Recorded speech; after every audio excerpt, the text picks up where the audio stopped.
Welcome to The Life of Hair. My name is James Atkinson. Thank you very much for choosing to join into this week's episode. Now, this week's episode, well, we've got a bit of a colour correction on our hands. And as you can see here from the before pictures, there is quite a lot going on. Now, a little bit of context to how it got like this.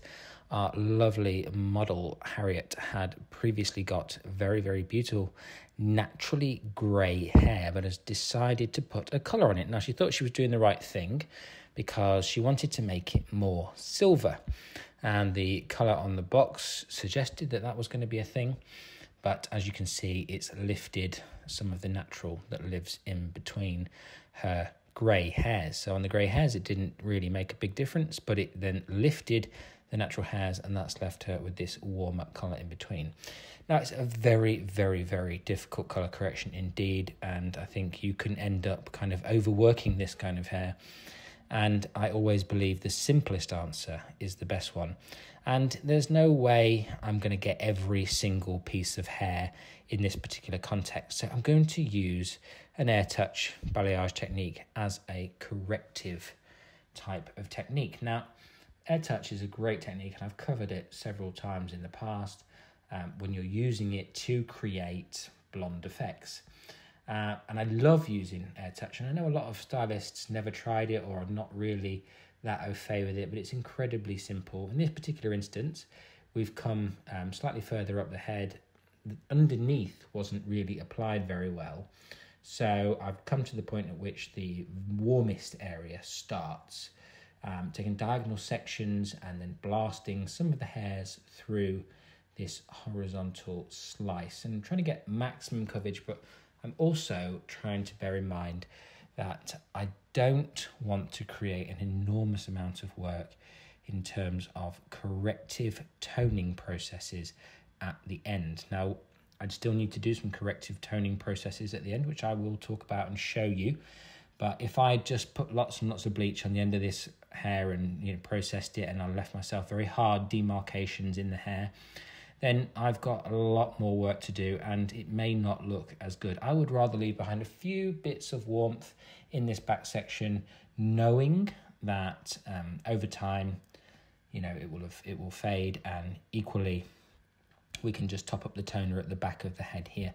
It is a little darker at the back than the front anyway. You'll see that in just a second. The white hairs are more steely, and the crown area has actually got quite a high percentage of dark in it still, which is quite common in a lot of people with white hair naturally, which you'll probably know from your experience with people with naturally white hair. But with all air touch techniques, you just take that horizontal section, you make sure that the hairdryer is on a fairly high speed, and you start towards the ends or sort of a third of the way from the tips of the hair, and blast the hair through and heavily, heavily, heavily saturate. It doesn't matter what technique you're doing, you're still heavily saturating. Now, I'm using a very, very low peroxide here because I don't want to create any damage on the hair or exacerbate any damage to the hair. So it's really important that we kind of bear that in mind. We don't need to lift it an incredibly long way either, because obviously it's created sort of a dark blonde effect. It worked from side to side, but at this point I just work diagonally across this section all the way to the opposite side. There's kind of no need to keep swapping sides specifically. It's going to add no impact, or a positive impact if you will, onto the technique at this stage. It's just a case of getting as much colour onto this hair as possible without leaving myself an incredible amount of work in the second phase. And the second phase being the toning phase of this particular look, it's going to be very important how we tone it, what colours we use, and making sure that we get the right selection to make it look more steely.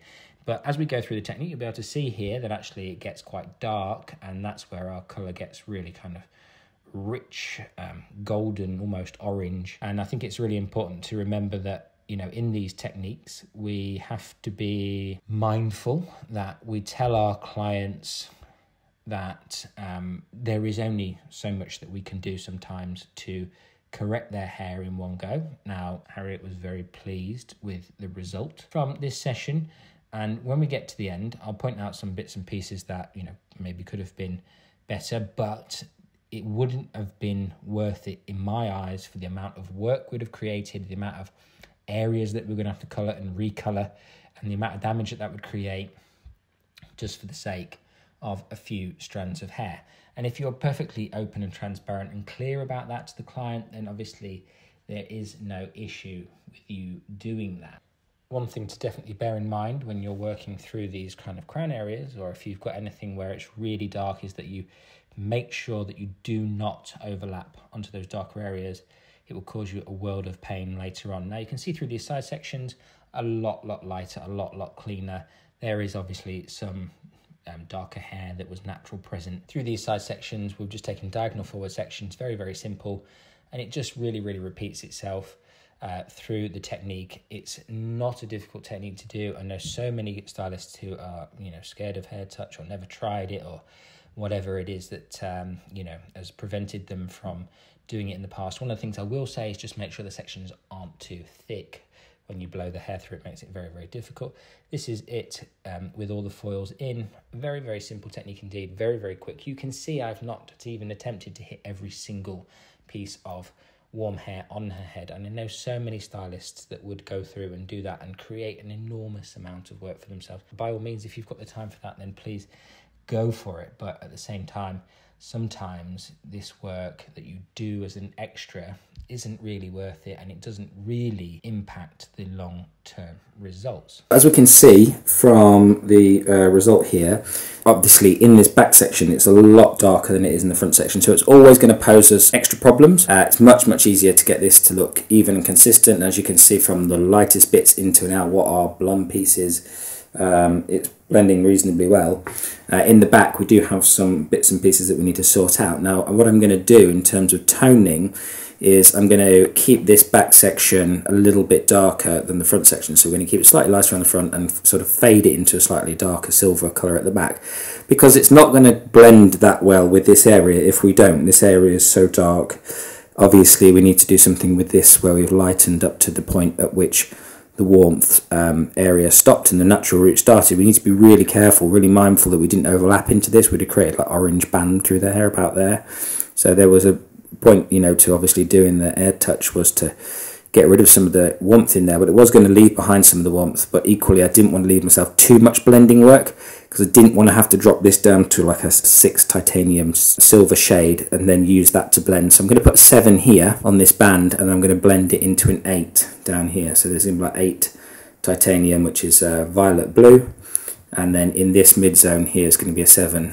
And then through the front area I'm going to just tone that on a level 9, so it will all blend together, it'll all sit together seamlessly. So remember guys, always think of the simplest options. If we then lighten this area here, make this really white, really bright, there's going to have a dark regrowth coming through. If we make this too dark, we're going to have a light regrowth coming through. So we're better off leaving it as is, because that's the way that, it comes out of Hillary's head.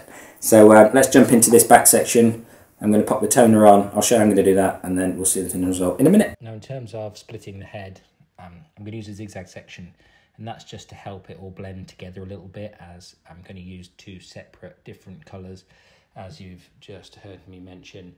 So in the front I'm using a 9 titanium, which is a violet blue tone, and in the back I'm using a 7 titanium over that orangey band where the 2 hairs connect, and then through the ends I'm using an 8 titanium, and that's just to get rid of as much warmth as possible. Now ideally I'd probably drop this back down to a 7, but I don't want to take it down that far ultimately, because that's going to create a lot of difficult choices in the future. I'd rather go and lighten this again if needs be. The hair's fighting back there, as you saw, through my comb on the floor. Now through this top section, all I'm doing is I'm going to drag the 7 further down the hair, and that's going to just to help diffuse that area at the top of the head where we've got that kind of stronger orangey colour. And I just want to make sure that some of that level 7 travels through to at least 3/4 or 2/3 of the way down the hair, and then gather it all together and then throw the 8 over the top and work it through and comb it through and brush it through to make sure that it blends, And if you're going to take a big section like that, make sure you paint the underneath side of the section so that you get really good saturation throughout the hair, because I know so many times where I've been teaching classes and stuff, and people have said they've done a toner or they've, finished, and you come over and you have a look and you separate the hair, and there's bits of hair in the middle that aren't necessarily coloured. And when you're doing a colour correction like this, the application is absolutely paramount. Now, through this front side, very, very simple. Painting one colour on here from root to tip. I'm painting on the level 9 violet blue, and that's just going to drop it down slightly, so it's not going to be white, but it's going to be a bit more silvery, and it's going to help it connect more into the crown area in terms of the level of colour that we're going to expect. And you'll see that from the end result, but it's really about kind of creating that slightly more silvery effect that Hilary was after in the first place. And the back is obviously a bit of a corrective journey. So here is our finished result, and it's pretty consistent. You know, there is a very, very nice silvery tone to it, and Hilary was thrilled with the result. And you can see in this back section, especially in the camera under the light, some of the sections of which the air touch blew them through and they didn't get lightened.